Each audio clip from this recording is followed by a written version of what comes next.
So, Stephen, we heard from Secretary of State Mike Pompeo just a little while ago. He was giving a briefing to reporters, and he said that the level of exports from Iran is going to be reduced by 1 million barrels. That's the estimate, and that's before sanctions even kick in. What's the desired level of reduction?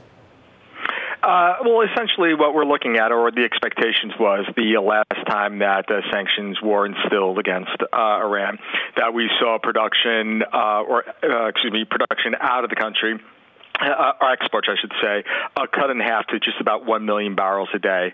I think even with regard to the waivers that were just granted this morning, that we can continue to see a significant cut in Iranian exports. They were already down dramatically over the summer to approximately 1.5 million barrels a day, and certainly I can see, even with regard to the sanctions, that we fall a further 300,000 to 400,000 at the onset of these sanctions. Now, some of this was anticipated, Stephen. Was it a surprise that the European Union, at least for now, is not going to be among the waivered countries? No, I think with this administration, I think they put their cards on the table. So no, I don't think it was a surprise with regard to the waivers. I think the real surprise, and markets kind of signaled that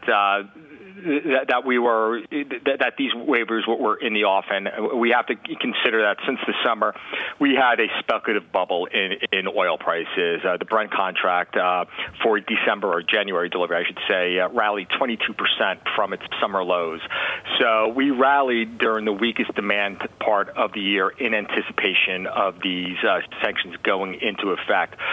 We peaked at about the beginning of last month, and that 22% rally, the market has now given back 16% of that rally, inclusive of today's lows. So I really don't think there was a surprise. I think that these sanctions were well signaled back in the spring. The fact that we decided to rally was just Wall Street going into this with a good amount of fervor, trying to bid the market higher. They got their bubble. That bubble is now being deflated.